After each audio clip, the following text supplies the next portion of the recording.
cool. Why don't we move into the next one? So this person wrote, I'm debt free. What's next? Long story short, I paid off nearly $50,000 of debt in just about 8 months. I worked 2 full-time jobs and I really focused on living below my means. Now I want to start saving up for a house and hopefully purchase it next year. With that said, what should I do with my income? Should I do a CD, invest it all in the market, some crypto, or a mix of all of it? I just want to know what to do now. And I admittedly didn't plan to be debt free in such a short time. Working 2 full-time jobs is crazy. At the same time, I can barely work 1 full-time job. Wow.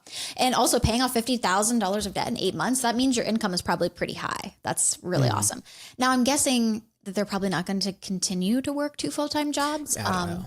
I'm just making that assumption that doesn't say here, but what do they want to do next? So they said they want to save up for a house, but then they have all these other ideas of like what to do with the money. So, of course we are going to walk through our steps like we normally do. Like you're going to want to save, you're debt free now. You're going to want to save up your emergency fund, especially if you're going to be a homeowner someday. You're going to want to have that to be able to take care of things that happen in the house. And of course you want to start saving up for that house. So for you, it's going to look different for everybody. Let's say if you were, living in a city and you just wanted to rent forever, that wouldn't be the next, step on your journey, saving up for a house.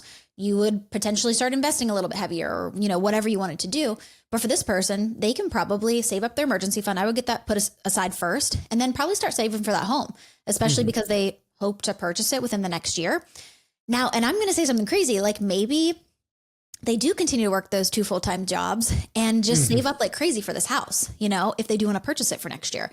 I don't know if, what they want to save up, if they want to save up 10 to 20%, but that could be a really good opportunity. Just keep going. Pretend, you said you paid it off your debt really quick. Just keep going. Pretend you're going at that debt-free journey, a little bit longer and save up money for a house.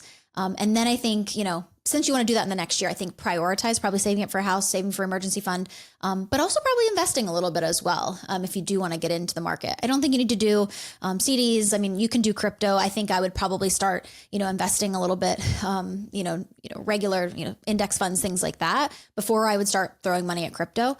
But it's just, there's lots of options here, but I think probably the house and an emergency fund is going to be probably one of the biggest pieces to touch on this first, just because that's their goals.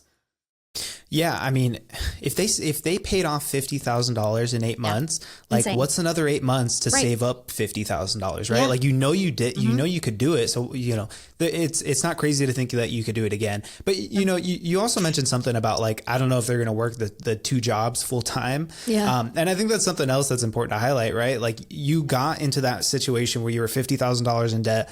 Likely because you were living like an unsustainable life, right? And that's how you accumulated the debt. And so to fix that, you still had to live an unsustainable life, but in the other direction now. You had to work two full-time jobs, 80 hours a week or more. And that's not sustainable for like 10, 20 years at a time, right? And so I think once you get to this point of getting out of debt, that's when I think you have to like bring a little bit more balance. And so you were all the way over here to like crazy spending, then all the way over here towards crazy debt payoff. Now, can you work a little bit closer to that middle area where, hey, I'm still putting money into my savings, maybe even heavily, but I'm not killing myself at this job 80 hours a week or whatever it is.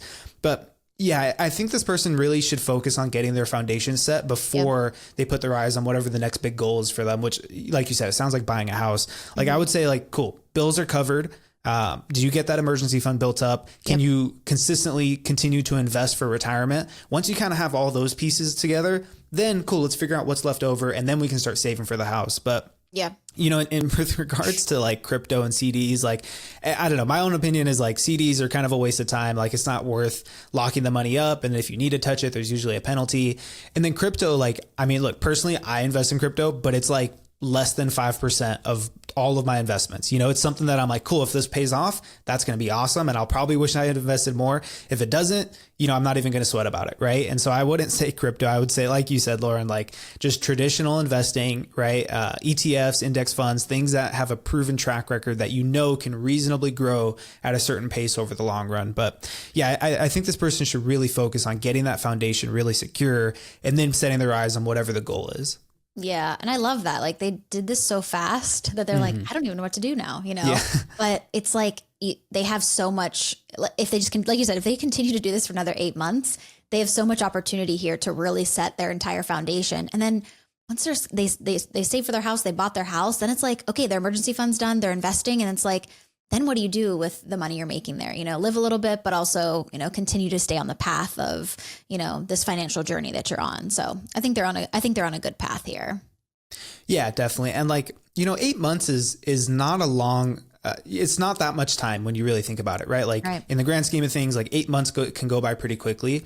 Yeah. And if they were to continue down this path for 8 months, I don't think that would be absurd. I think if they were to say, cool, I'm going to do this for another 2 years, then I'd be like, okay, maybe you got to, take a better look at how much you can sustain this. But one thing that I always like to mention when we talk about where to park money is kind of just the timeline and my general rules of thumb when it comes to where should I park this money? And for me, it always depends on what's the purpose of this money. That's going to tell me what type of account, and then how long before I need to access that money. That's also going to help me figure out the type of account. But if this person wants to buy something the next year, right? I'm probably not going to invest it. Just a good old standard high yield savings account, right? Yep. You can kind of shop around for the best ones. That's probably going to be the best place for this person. Yeah, I agree.